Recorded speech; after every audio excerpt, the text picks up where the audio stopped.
नमस्कार दोस्तों, एक नई कहानी लेकर आपके सामने हाजिर है जिसका नाम है कब्रिस्तान की कहानी।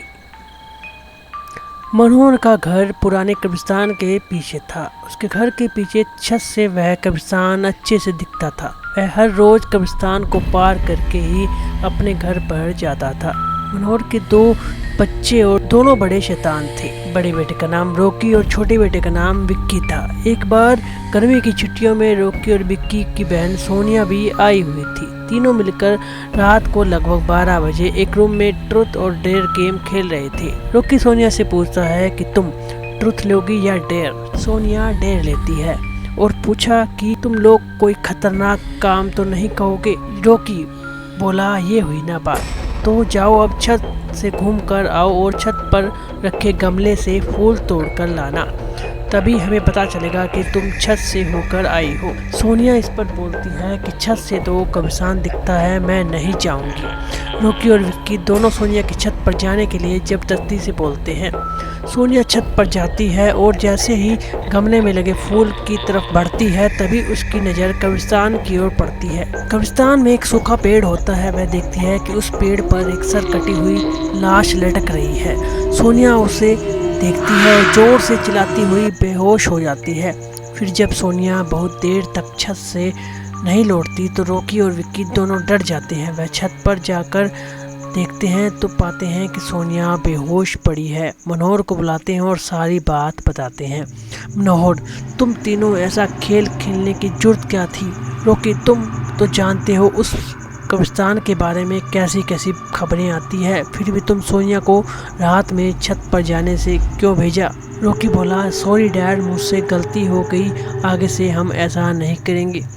मनोहर, फिर कभी दोबारा ऐसा काम किया तो तुम दोनों को उस कब्रिस्तान में छोड़ आऊँगा। अच्छा सोनिया बेटी, ये बताओ तुमने वहाँ ऐसा क्या देखा था कि तुम बेहोश हो गई? सोनिया सहमी हुई हालत में मनोहर को सारी बात बताती है। उसने क्या देखा? मनोहर ने उस कब्रिस्तान के बारे में ऐसी खबरें पहले भी सुनी हुई थी। वह सोनिया को डांटता नहीं, बच्चों को संभल कर रहने की सलाह देता है। एक दिन मनोहर को काम से छुट्टी मिलने में देरी हो जाती है। उस दिन उसे ऑटो भी नहीं मिलता। वह पैदल ही घर की ओर चल पड़ता है।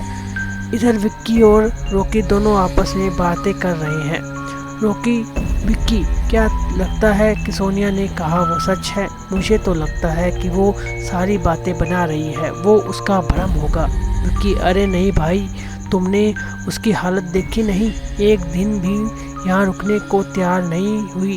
मुझे लगता है कि उसने सच देखा है। रॉकी, चलो हम कब्रिस्तान में जाकर खुद ही देखते हैं। विक्की बोलता है, अरे भाई, तुम पागल तो नहीं हो गए? मुझे अपनी जान प्यारी है, मैं कहीं नहीं जाऊंगा, तुम भी मत जाओ। विक्की मना करने के बावजूद रॉकी नहीं मानता और वह अकेले ही कब्रिस्तान की ओर चल देता है। कब्रिस्तान का दरवाज़ा खोलता है और अंदर चला जाता है। वह उस पेड़ की ओर देखता है जिस पर सोनिया को सर कटी हुई लाश दिखाई दी थी। रॉकी खड़ा होकर उस पेड़ की ओर देखता है, तभी एक अदृश्य हाथ उसके पैरों को पकड़ लेता है। रॉकी डर जाता है और जोर से चिल्लाने लग जाता है, बचाओ बचाओ, छोड़ दो मुझे, गलती हो गई, मैं कभी ऐसा दोबारा नहीं करूँगा। दूसरे कोने पर एक कब्र होती है जो खुली हुई होती है और खून लगा हुआ होता है। वह अदृश्य हाथ रॉकी को खींचकर लाते हैं और उस कब्र में ढकेलने की कोशिश करने लगते हैं। रॉकी चिल्लाता है, छोड़ दो मुझे, गलती हो गई, फिर यहाँ कभी नहीं आऊँगा, मुझे मत मारो, मुझे जाने दो। मनोहर काम से पैदल घर पहुँचने वाला ही होता है। जैसे ही वह कब्रिस्तान से गुजरता है उसे रॉकी की आवाज़ सुनाई देती है। मनोहर, यह क्या? रॉकी की आवाज़ लगती है, यह तो कब्रिस्तान से आ रही है, मुझे जाकर देखना होगा।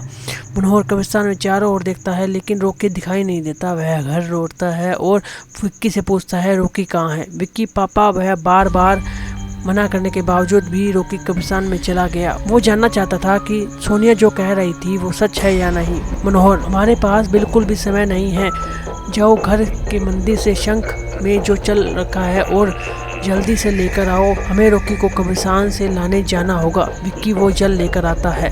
मनोहर और विक्की कब्रिस्तान में जाते हैं। मनोहर जल छिड़कता है, फिर उसे किसी के घसीटने का निशान दिखाई देता है। वह समझ जाता है और फिर उस निशान का पीछा करते हुए उस कब्रिस्तान तक जाता है। मनोहर कब्रिस्तान के आसपास वो जल छिड़कता है। कब्र से अजीब अजीब सी आवाज़ें आती है। विक्की डर जाता है। मनोहर, मुझे लगता है कि श्रापित प्रेत आत्मा ने रॉकी को इस कब्र के अंदर कैद कर लिया है। जल्द ही हमें इसे निकालना होगा। तुम ये पवित्र जल आसपास छिड़कते रहो, इससे हमें वो प्रेत आत्माएं कोई नुकसान नहीं पहुंचाएगी। मैं कब्र को खोलने की कोशिश करता हूँ। मनोहर उस कब्र को खोलने की कोशिश करता है और अंत में वह कब्र खुल जाती है। उसके अंदर रॉकी लथपथ बेहोश पड़ा होता है। मनोहर रॉकी को लेकर हॉस्पिटल जाता है। उसकी हालत बहुत गंभीर होती है। उस दिन के बाद मनोहर उस घर को छोड़कर शहर से दूर अपने घर अपने पूरे परिवार के साथ चला जाता है। यह कहानी हमारी यहीं समाप्त होती है। ऐसी और कहानी के लिए हमारे से जुड़े रहें। धन्यवाद।